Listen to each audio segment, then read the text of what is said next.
Hello, friends, and welcome to the Exams Made Simple. And we are back again with the Hindu Complete Newspaper Analysis for 20th of July 2020. तो 20 जुलाई 2020 का complete news analysis देखेंगे. Before we start, these are the questions for you today. आज के लिए आपके question है. पहला क्वेश्चन है, itolizumab is a drug that has been granted restricted emergency use for moderate to severe कोविड-19 patients by the drug controller general of India. Itolizumab is a drug use to treat. इनमें से किसको treat करने के लिए इटोलीजुमैब का use किया जाता है? Options are A malaria, B psoriasis, C hepatitis या D tuberculosis. The correct answer for this सब जानते हैं, मैंने पढ़ाया है, B psoriasis is the correct answer for this. Okay, तो याद रखिएगा. सेकंड, इसके बारे में थोड़ा बता दूं. इटोलीजुमैब आरडीएनए ओरिजिनल अ मोनोक्लोनल एंटीबॉडी. कल भी मैंने आपको बताया था कि मोनोक्लोनल एंटीबॉडी क्या होता है. मोनोक्लोनल एंटीबॉडी मिमिक करता है the antibodies, they mimic the antibodies. Okay, protein type के होते हैं जो कि मिमिक करते हैं किसको? एंटीबॉडीज को. तो मोनोक्लोनल एंटीबॉडीज कहलाते हैं. Is use for treating the plaque psoriasis. Okay, and इसको बायोकॉन को दिया गया है कि आप इसका यूज़ कर सकते हैं मॉडरेट टू सीवियर कोविड-19 में. Okay, so this is the thing which is there.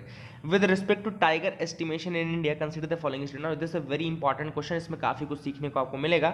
So, tiger conservation के बारे में स्टेटमेंट्स दिए. पहला स्टेटमेंट कह रहा है the all India tiger estimation is conducted once in every 5 years. This is statement number 1. Second is the estimation is steered by the National Tiger Conservation Authority with technical backstopping from the Wildlife Institute of India. Third is India has achieved the target of doubling its tiger made at St. Petersburg in 2010 much before the target year of 2022. तो ये आपको बताना है कि इनमें से कौन सा स्टेटमेंट सही है, कौन सा गलत. सही ही बताना है, कौन सा गलत नहीं बताना है, वो तो अपने आप निकल आएगा. So let's check one by one. पहला मैं बताता हूँ आपको. All India tiger estimation conducted once in every 5 years. This statement is wrong, क्योंकि हर 4 साल में टाइगर एस्टिमेशन किया जाता है बाय द एनटीसीए. तो पहला ही गलत है. अब देखो एलिमिनेशन कैसे वर्क करता है. एलिमिनेशन ऐसे वर्क करता है कि जैसे ही आपने पता किया कि पहला ऐसा है स्टेटमेंट गलत है, तो ये और ये ऑप्शन तो हट गए. अब बचा 2 और 2, 3, मतलब 2 तो सही हो गया, बचा सिर्फ तीसरा. तो अगर आपको पता है कि 2010 में कितने थे, जैसे 2010 में हमारे पास 1400 कुछ टाइगर्स थे, अभी हमारे पास रिसेंटली 2900 कुछ है, मतलब कि डबल तो हो ही गए हैं, डबल से ज़्यादा. तो आपको ये थोड़ा एक नॉलेज है जो कि होना जरूरी है. Okay, so that is the thing which is important. तो ये आपका थर्ड भी सही हो जाएगा. C will be the answer, second and third. तो ये मैंने आपको बताया कि ये जो इस बार का जो सेंसस था, it was one of the world's largest camera trap wildlife survey. Guinness book of world record में इसको ऐड किया गया है. तो 4th टाइगर सर्वे कंडक्ट हुआ था 2006 में, एंड इंडिया ने अपने टाइगर्स को डबल कर दिया. It has now 2967 tigers. 2967 tigers. Okay, तो याद रखिएगा. पहले 1400 कुछ थे जब मैं उस 2010 के आसपास का नंबर अगर बताऊँ तो 1400 समथिंग था. अभी 2967 है, तो डबल से ज़्यादा हो गया. ठीक है ना. अब ऑल इंडिया टाइगर एस्टिमेशन हर 4 साल में होता है. नेशनल टाइगर कंजर्वेशन अथॉरिटी करती है. बैक जो नॉलेज होता है वो वाइल्ड लाइफ इंस्टीट्यूट उसकी मदद करता है. थर्ड क्वेश्चन है, consider the following statement with respect to national intelligence grid. NATGRID के रिगार्डिंग कौन सा स्टेटमेंट सही है? पहला स्टेटमेंट कह रहा है, it is an advanced web based monitoring system to efficiently manage the electricity data across India. Second कह रहा है, it works based on the GPS technology for accurate bill reading catalysing a pan India movement towards energy efficiency. अगर आपको बिल्कुल अच्छे से net grid पता है तो इसका मतलब है कि दोनों स्टेटमेंट गलत है. The answer will be D, none of the above is the correct answer. NATGRID intelligence के लिए है, जिसमें नेशनल क्राइम रिकॉर्ड ब्यूरो के साथ एमओयू अभी रिसेंटली किया था कि जो ऑनलाइन डेटाबेस है सीसीटीएनएस का, यानी कि जो एफआईआर स्टोलन व्हीकल्स का, वो पूरा इसके साथ एक्सेसिबल रहेगा. ठीक है ना. नेटग्रिड के पास डेटाबेस रहता है लगभग 14,000 पुलिस स्टेशन का थ्रू सीसीटीएनएस. और सीसीटीएनएस अगर आपसे कभी पूछा जाए कि कौन मॉनिटर करता है, हैंडल करता है, उसको एनसीआरबी हैंडल करता है. ठीक है ना. तो याद रखिएगा, that is another thing which is important. I hope you got clarity regarding that. आगे मूव करते हैं towards the news analysis part. Paper की तरफ आते हैं. तो यहाँ पे हम मूव करते हैं आगे की तरफ, देखते हैं क्या इंपॉर्टेंट न्यूज़ आइटम्स हैं. सो फ्रंट पेज के अगर आप न्यूज़ आइटम्स देखें तो यहाँ पे आपको states union territories differ on the date of reopening schools. मैंने सोचा कि सारी एक बार आपको हेडलाइंस तो बता ही सकते हैं अपन. तो यहाँ पे स्कूल्स जो हैं वो एग्री नहीं कर रहे हैं कि कब डेट खुलना चाहिए. अगस्त में कुछ स्कूल्स बोल रहे हैं, दिल्ली, हरियाणा, बिहार बोल रहे हैं. सितंबर में बोल रहे हैं आंध्र प्रदेश, कर्नाटका. इसका देखो, इसका इम्पैक्ट क्या पड़ेगा, एक चीज़ मैं आपको बता देता हूँ. इसका इम्पैक्ट ये पड़ रहा है, ये भी आप कोविड-19 के इम्पैक्ट्स में डाल सकते हैं कि कुछ बच्चे जो मान लो दूसरे स्टेट्स के हैं वो अगस्त में शुरू कर दिए करिकुलम, कुछ बच्चे जो है वो सितंबर में शुरू करेंगे. तो इक्वल फुटिंग नहीं रहेगा, मतलब ये बच्चे ही आगे जाके compete करने वाले हैं एग्जाम में. ऐसा तो नहीं ऑल इंडिया जब एग्जाम आएगा तब तो हर स्कूल का बच्चा compete करेगा. तो किसी ने ज़्यादा पढ़ाई की होगी, किसी ने कम पढ़ाई की होगी, तो इक्वल फुटिंग नहीं प्रोवाइड करेगा. सो this is against anti competitive basically जो ईयर चेंज होगा. फिर यहाँ पे देखो यहाँ पे तो ये हेडिंग्स भी इंपॉर्टेंट नहीं है तो उनको अपन लीव कर सकते हैं। यहाँ पे a booster diet strikes Kaziranga flood hit road rhino. तो यहाँ पे बेसिकली जो वन हॉर्न राइनो होते हैं या रोड राइनो होता है जो कि यहाँ पे पाया जाता है, आपके काजीरंगा रीजन में पाया जाता है, रोड राइनोज इनको बोलते हैं। इनके बारे में एक बहुत अच्छी बात यहाँ पे लिखी गई, इसको याद रखेगा कि जो ये काजीरंगा के पास जो ये रोड राइनोज होते हैं, they are very strong but they have a very poor vision. वो बहुत पुअर विजन होता है इनका, तो इस कारण से काफ़ी ज़्यादा एक्सीडेंट्स का शिकार भी होते हैं ये, ठीक है ना। एंड ये आपको याद रखना है कि बेसिकली ये जो रोड राइनोज होते हैं they are strong but they have a very poor vision. अब मैं यहाँ पे थोड़ा सा आपको एडिशनल फैक्ट बता देता हूँ, जैसे एडिशनल फैक्ट तो अपने को जानना ज़रूरी ही है, तो मैं आपको बताता हूँ काजीरंगा के बारे में बताता हूँ। तो Kaziranga national park is located in the state of Assam, ये तो आपको पता है स्टेट ऑफ असम में है, and it is the single largest undisturbed and representative area of the Brahmaputra valley flood plain. Okay, the park was declared as a national park in 1974। ये काजीरंगा का national park बनाया गया 1974 में। It also declared a tiger reserve in 2006, इसको 2006 में tiger reserve घोषित कर दिया गया। 1985 the park was designated as world heritage site by UNESCO, UNESCO ने वर्ल्ड हेरिटेज साइट बना दिया इसको। It is also recognised as important bird area by BirdLife international for the conservation of avifaunal species. तो avifaunal species के लिए bird life international ने भी इसको इंपॉर्टेंट बर्ड्स एरिया डिक्लेयर किया है। It also houses the world's largest population of great one horned rhinoceros. One horn rhinoceros जिनका IUCN status vulnerable है उनको भी ये हाउस करता है, so that is another fact which is important. एक इंपॉर्टेंट चीज़ है Kazi 106F। Kazi 106F is described as country's only golden tiger which resides in the Kaziranga national park. तो काजीरंगा नेशनल पार्क में गोल्डन टाइगर इंडिया का एकमात्र कहना चाहिए Kazi 106F is there. It is known as tabby tiger और स्ट्रॉबेरी टाइगर, इसको strawberry tiger या tabby tiger भी कहा जाता है काजी 106F को। तो ये सारे फैक्ट्स आपके हो गए regarding the Kaziranga national park और उसका काजी 106F का जो इनिशिएटिव है, जो टाइगर है गोल्डन टाइगर, उसके बारे में भी आपको मैंने बता दिया। तो you can move ahead with me, आप मेरे साथ मूव कर सकते हैं, ठीक है ना। सो this was something very very important, I hope you got clarity regarding that. आगे मूव करते हैं, देखते हैं और क्या इंपॉर्टेंट न्यूज़ आइटम्स है जिनके बारे में हमको डिस्कस करना है। एडिटोरियल्स में हम आएंगे तो आज हम दो एडिटोरियल डिस्कस करेंगे मेन। देखो ये तो ट्रम्प का आर्टिकल है, ये नहीं करेंगे, बहुत ज़्यादा हिस्टोरिकल आर्टिकल है, ये भी हम डिस्कस नहीं करेंगे। अब डिस्कस हम करेंगे आज making right call on the Malabar going Quad. देन दूसरा आर्टिकल जो हम डिस्कस करेंगे वो है why a separate anti torture law, क्यों एक सेपरेट एंटी टॉर्चर लॉ की जरूरत है। तो these are the two things which we are going to discuss in the editorial section, ठीक है ना। पहले हम आगे और मूव करके देख लेते हैं। तो कोविड-19 के केसेस बढ़ते जा रहे हैं, तो मेरा पर्सनल सजेशन आप लोगों के लिए ये रहेगा कि please be safe, B secured, जहाँ पे भी आप रहो आप सेफ एंड सिक्योर रहो और ज़्यादा निकलने की ज़रूरत नहीं है। देखो कोविड-19 का ये जो टाइम है बहुत ज़्यादा पीक टाइम है, बहुत ज़्यादा पीक चल रहा है, ठीक है ना। तो ऐसे टाइम में आपको और ज़्यादा बच के रहने की ज़रूरत है, तो ये आप करना प्लीज़, है ना। Now this is the news which we are going to discuss. China has crossed its 1960 claims along the LAC. Now this is something very important news item. ये बहुत ज़्यादा इंपॉर्टेंट है।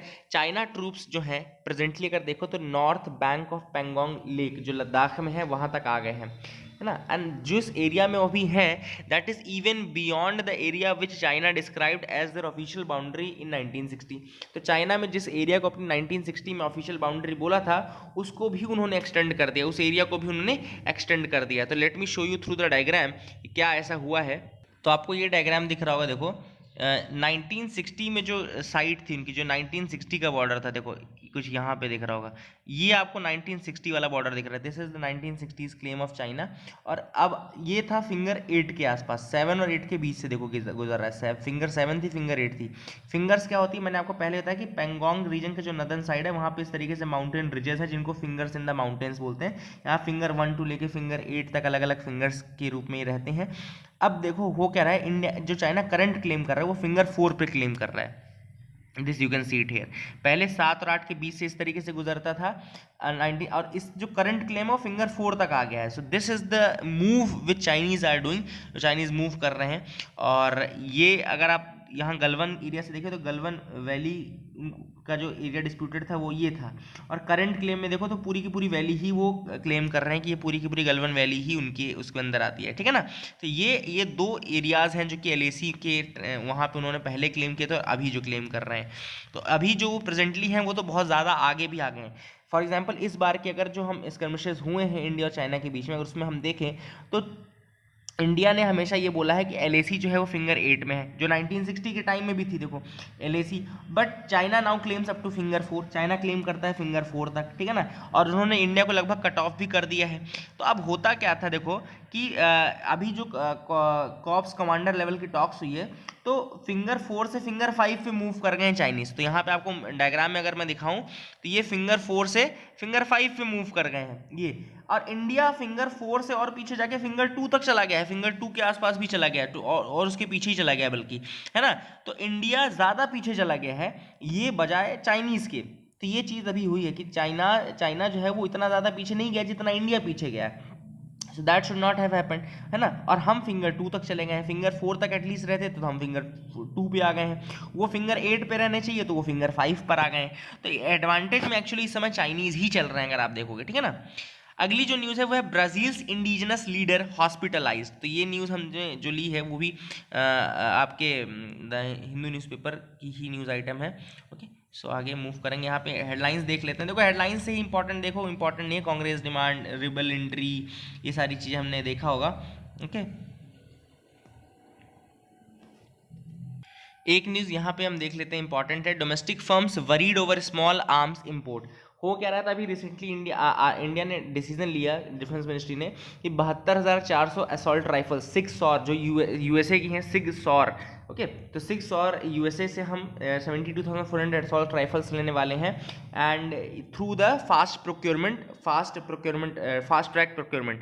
ओके, इस रूट का use करके। तो अभी Indian जो मैन्युफैक्चरिंग कंपनीज हैं उन्होंने कहा कि ये लेवल प्लेइंग फील्ड नहीं है, this is not a level playing field, as Indian companies are not given equal footing to showcase their own products. वो अपने प्रोडक्ट्स को शोकेस नहीं कर पाते, प्लस उनके प्रोडक्ट्स जो है they are not given the chance to be showcase in FTP, यानी कि फास्ट ट्रैक प्रोक्योरमेंट के लिए भी उनको कंसिडर नहीं किया जाता, ठीक है ना।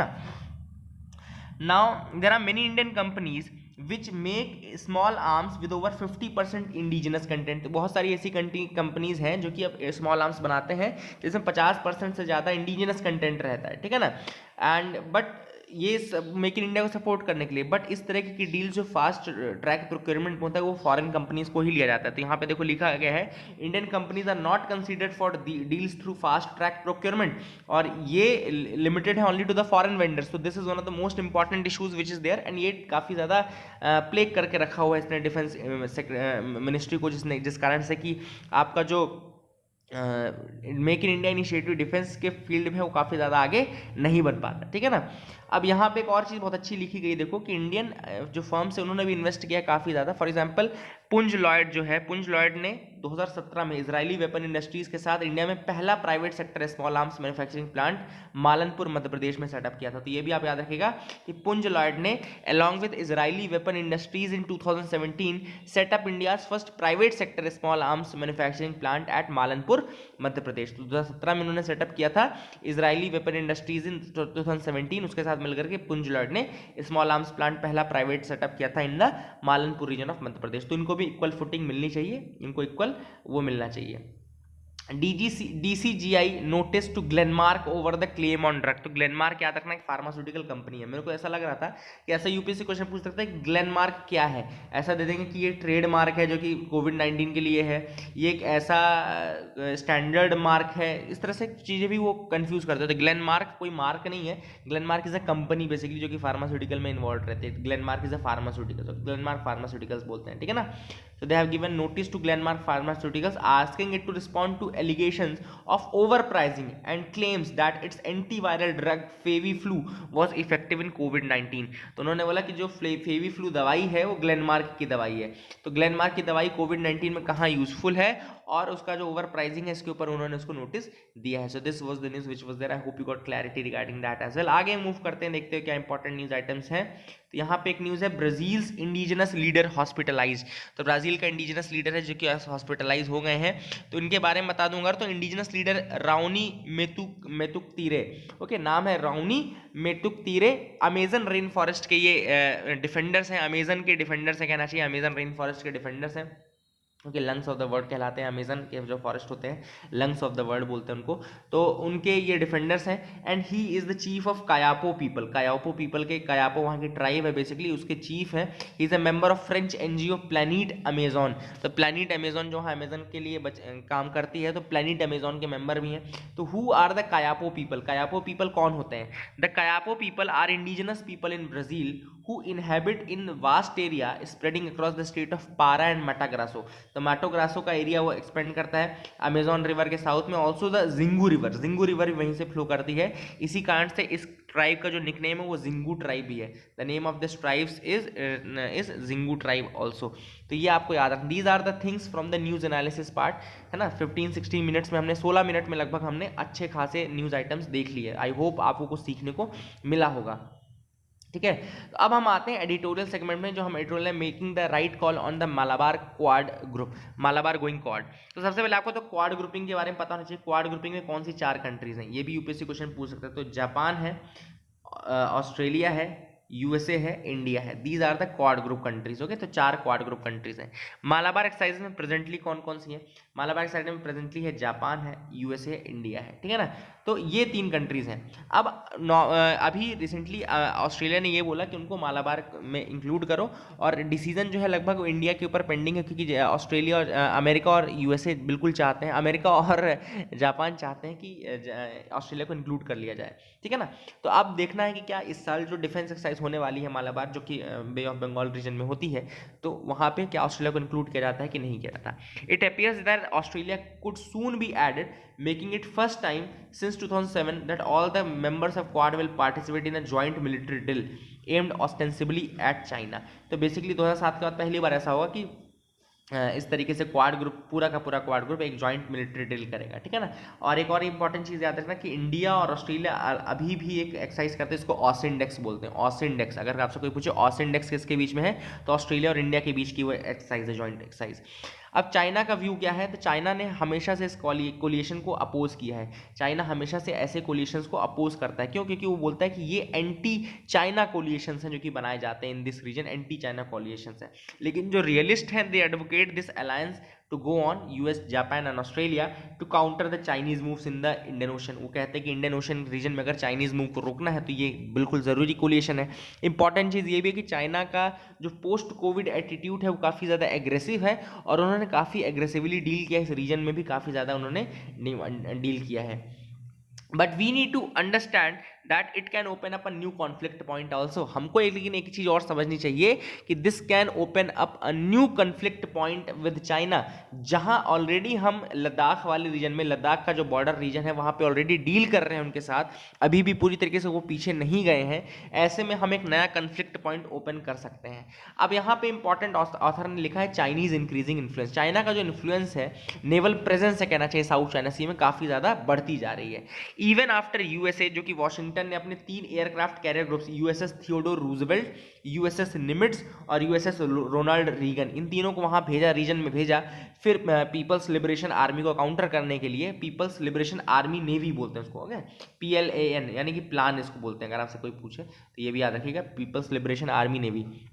सो यूएसए वहाँ पे एक्सपेक्ट कर रहा था कि ऐसी चीज़ें ये हट जाएंगे, लेकिन हटे नहीं। अब यूएसए क्या एक्सपेक्ट करता है? देखो, ऑथर ने कहना कि अगर आप इस तरीके के ग्रुपिंग्स रखते हो तो इसका मतलब है कि यूएसए आपसे एक्सपेक्ट करता है कि कल को अगर उसको ज़रूरत पड़ेगी नेवी की, आपकी नेवी की ज़रूरत पड़ेगी, तो आप अगेंस्ट चाइना अपनी नेवी को वहाँ भेजोगे, ठीक है ना। इस ग्रुपिंग का मतलब यही है ना। तो अब ऑथर ने यहाँ पे बोला कि एक जो Australia and Japan, USA and Japan है, वो तो उनके साथ इंगेज रहते हैं, तो बहुत लिटिल कैपेबिलिटी है कि वो आपकी हेल्प करने के लिए कभी आएंगे आगे आने वाले समय में। लेकिन ऑस्ट्रेलिया जो है वो एकमात्र ऐसी कंट्री है जो रेडी पार्टनर है for securing the eastern Indian ocean region. तो अगर ईस्टर्न इंडियन ओशन रीजन की बात करें तो वहां केवल एकमात्र ऑस्ट्रेलिया बचता है जो कि आपकी अच्छे से मदद कर सकता है। तो ये भी आप याद रखिएगा कि ईस्टर्न इंडियन ओशन रीजन के लिए ऑस्ट्रेलिया एकमात्र जो वायबल पार्टनर है। तो ये भी ऑथर ने दिया कि क्यों इनको आपको ऐड करना चाहिए। तो आगे देखते हैं China is being cautious over India. अब चाइना के अगर हम मैरीटाइम एजेंसीज को देखें तो they have taken their task very cautiously, मतलब कि वो साउथ चाइना रीजन में आ तो रहे हैं लेकिन वो गलती से भी इंडिया को क्रॉस या इंडिया के कॉन्फ्लिक्ट जोन में इंटर नहीं करते हैं। They never enter the Indian conflict zone, या नेवर ऐसा कोशिश नहीं करते कि इंडिया का कोई मर्चेंट शिप जा रहा है तो उसको रोकें या कुछ इस तरीके से दिक्कत क्रिएट करें। तो they are treating it very cautiously. तो इसका मतलब ये है कि द फर्स्ट ओनर्स, जो फर्स्ट मूव रहेगा in the eastern Indian ocean region, वो इंडियन नेवी कर सकती है। अगर वो इस तरह से ग्रुपिंग बनाएंगे अगेंस्ट चाइना तो ये एक कॉन्फ्लिक्ट पॉइंट रेज कर सकता है। तो ऑथर ने यहाँ पे किया कि चाइना तो बड़ी कॉशियसली चल रहा है लेकिन इंडिया को भी कॉशियसली चलने की जरूरत है। वे फॉरवर्ड में ऑथर ने ये कहा है कि वो ये नहीं कह रहा कि इंडिया को ऐसी ग्रुपिंग में इंटर नहीं करना चाहिए या उसको ऑस्ट्रेलिया को इंक्लूड नहीं करवाना चाहिए, लेकिन सिर्फ और सिर्फ क्वाड ग्रुपिंग के भरोसे या केवल एक मालाबार एक्सरसाइज के भरोसे अगर आप चाहेंगे कि आप चाइना को काउंटर कर लें, so that is also not possible. So author का ये कहना है कि what you have to do is that you have to increase your own capabilities. आपको अपनी कैपेबिलिटी और डिटरेंस कैपेबिलिटीज को बढ़ाना पड़ेगा। You have to increase your own combat capabilities and you have to increase your own deterrence capabilities. So these are the things which author says in this article. I hope you got clarity regarding that. तो दूसरा आर्टिकल जो हम discuss करने वाले थे वो था why we need a separate anti torture law। क्यों हमको एक एंटी टॉर्चर लॉ की जरूरत है। तो अगर हम टॉर्चर की बात करें तो it has not been defined in the Indian penal code. अगर आईपीसी की बात करें तो आईपीसी में टॉर्चर कहीं भी डिफाइंड नहीं है, लेकिन डेफिनेशन ऑफ हर्ट या ग्रीवियस हर्ट ये क्लियरली डिफाइंड है इन द कोड। ओके, तो ये आपको याद रखना है। तो अगर डेफिनेशन ऑफ हर्ट देखें तो it does not include the mental torture, ये मेंटल टॉर्चर इंक्लूड नहीं करता है, but Indian courts have included psychic torture, environmental coercion, tiring, interrogative, prolixity, overbearing and intimidatory methods. These are all the methods of that are included in the hurt category. Okay. अगर हम CrPC की बात करें यानी कि CrPC code of criminal procedure की बात करें तो एक जुडिशियल मजिस्ट्रेट जो होता है he inquires into every custodial death, he has to inquire into every custodial death. अभी कुछ अवेलेबल लॉज इंडिया में कस्टोडियल डेथ के लिए कौन कौन से हैं, तो अगर हम देखें दो केसेस इंपॉर्टेंट है, D K Vasu versus state of Bengal जो कि इसके लिए काफी इंपॉर्टेंट है, दूसरा है Nilavati Behera versus state of Orissa case. तो ये आप यूज कर सकते हैं जब भी आपको आंसर राइटिंग में आए तो आप इसको यूज कर सकते हैं। ये एक्चुअली GS2 का ही टॉपिक होगा, GS2 का टॉपिक होगा पॉलिसीज में। ओके, तो यहाँ पे आप इसको यूज कर सकते हैं एंड ह्यूमन राइट्स के टॉपिक में भी आ सकता है, ह्यूमन राइट्स के टॉपिक में भी आएगा, ठीक है ना। तो यहाँ पे दो केसेस आप याद रखिएगा, D K Basu versus state of West Bengal और Nilavati Behera versus state of Orissa case. तो यहाँ पे इन दोनों केसेस के लिए उन्होंने बोला था कि कोई भी ऐसी चीज़ जो कस्टोडियल डेथ हो रही है तो वहाँ पे काफ़ी स्ट्रिक्टली उसको हैंडल करना चाहिए। और सुप्रीम कोर्ट ने तक यहाँ तक कहा था कि बहुत सारे केसेस में policemen who are found guilty of custodial death should be given death penalty, उनको डेथ पेनल्टी देनी चाहिए। But actually this is something very vague, क्योंकि अगर आपको क्रिमिनल्स को हैंडल करना है, क्रिमिनल क्राइम को हैंडल करना है तो you have to give little bit freedom to the police also. तो ये भी एक चीज़ है जो कि इंपॉर्टेंट है। तो अभी रिसेंटली 2017 में एक फ्रेश ड्राफ्ट आया था for the prevention of torture bill which was release in 2017। Okay, लेकिन ऑथर ने कहा कि that bill was very not only vague but very harsh for the police also. And अगर वो पुलिस के लिए हार्श होगा then police will not be able to execute its duties without fear. तो पुलिस भी अगर डर में ड्यूटी करने लगी तब तो फिर काम हो चुका। अभी लोगों को क्या होता है, लोग बाहर है तो उनको लगता है कि पुलिस बहुत आताताई है, पुलिस ऐसा करती है, पुलिस वैसा करती है। लेकिन अगर आप ये समझ लो कि पुलिस अगर अपना काम नहीं करे ना तो ये दुनिया ऐसी नहीं रहेगी जितना आप लोग को लगता है कि मतलब और अच्छी होती और हसीन होती, तो ऐसे इतनी हसीन नहीं रह जाएगी, ठीक है ना। The proposed quantum of punishment is too harsh. अगर इस लॉ को देखें तो ऑथर का कहना है कि the proposed quantum of punishment is very large.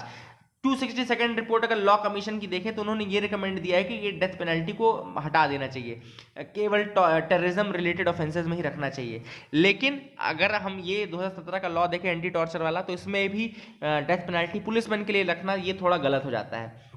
तो ऑथर ने वही कहा है कि ये थोड़ा गड़बड़ है। दूसरी चीज़ कि एंटीसिपेटरी बेल जो नहीं यानी कि अरेस्ट के पहले की जो बेल है वो इसमें बिल्कुल डिनाइड रहती है, तो वो भी गलत होता है कि पब्लिक सर्वेंट अगर चाहे तो एंटीसिपेटरी बेल का उसको यूज़ देना चाहिए। ऑथर का ये कहना है कि United nation convention against terrorism को ज्वाइन करने का मतलब रेटिफाई करने का टाइम सही है इंडिया को अगर चाहे तो। 273rd रिपोर्ट जो लॉ कमीशन की उसने भी यही कहा है कि इंडिया को रेटिफाई कर देना चाहिए United nation convention against terrorism. तो लेकिन इंडिया ने अभी तक उसको रेटिफाई नहीं किया है। क्या इंडिया ने साइन किया, तो हाँ इंडिया ने साइन 1997 में ही कर दिया था, बट इंडिया ने अभी तक रेटिफाई नहीं किया, तो ये आपको याद रखना है। तो वे फॉरवर्ड ऑथर यही बोलते हैं कि ऑथर ने वे फॉरवर्ड ये बोला है कि आपको तीन चीजें करने की जरूरत है। पहली चीज, आपको इन्वेस्टिगेशन को, प्रोसिक्यूशन को, ये इसको फेयर करने की जरूरत है। ये अभी तक फेयर नहीं है, इन्वेस्टिगेशन एंड प्रोसिक्यूशन को फेयर करो, ये पहला रेक्टिफिकेशन होना चाहिए। दूसरा, पुलिस की ट्रेनिंग करो, police needs to be trained better. तीसरा, जो third degree methods police use करती है उसके पहले आपको साइंटिफिक स्किल्स यूज करनी चाहिए। बट वो साइंटिफिक स्किल्स कब आएंगे, जब आप उनको दोगे, तो उनकी ट्रेनिंग में ऐसी साइंटिफिक स्किल्स आप उनको प्रोवाइड करो कि उनको थर्ड डिग्री यूज करने की जरूरत ना पड़े।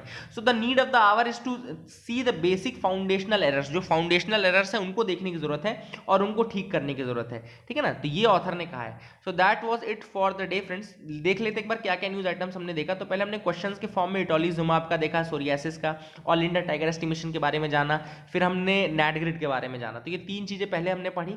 फिर हमने एडिटोरियल में making right call of the Malabar group, quad group के बारे में देखा। फिर हमने चाइनीज इंक्रीजिंग, फिर हमने एंटी टॉर्चर लॉ के बारे में देखा। ओके, जो मालाबार ग्रुप का था वो GS2 का टॉपिक था, GS2 का टॉपिक जिसमें इंटरनेशनल रिलेशंस और Indian and it's neighbourhood approach आती है। दूसरा जो टॉपिक है सेपरेट एंटी टॉर्चर लॉ, ये भी GS2 का टॉपिक है, पॉलिसीज एंड ह्यूमन राइट्स के लिए इसी टॉपिक के अंदर ही आएगा। एंड फिर हमने काजीरंगा नेशनल पार्क और जो रोड राइनो है उसके बारे में जाना था। उसके बाद हमने काजी 106F के बारे में जाना, इंडिया के और चाइना का जो क्लेम था 1960 का, उससे और अभी में क्या डिफरेंस आया है, फिंगर 4 फिंगर 8 में क्या डिफरेंस आया है, अभी कौन कहाँ पर है, तो ये हमने पूरा जाना। एंड देन हमने ब्राज़ील का इंडिजिनस लीडर जो हॉस्पिटलाइज हुए हैं उसके बारे में जाना, प्लस हमने कायापो लोगों के बारे में जाना, कायोपो पीपल के बारे में। सो that is it for the day friends. एक हमने स्मॉल आर्म्स की न्यूज़ और वहाँ से पढ़ी थी, ग्लेनमार्क के बारे में भी हमने पढ़ा था। So that is it for the day friends. I hope you like our video. Please do like share subscribe, keep loving us, keep sharing us. Thank you and have a nice day.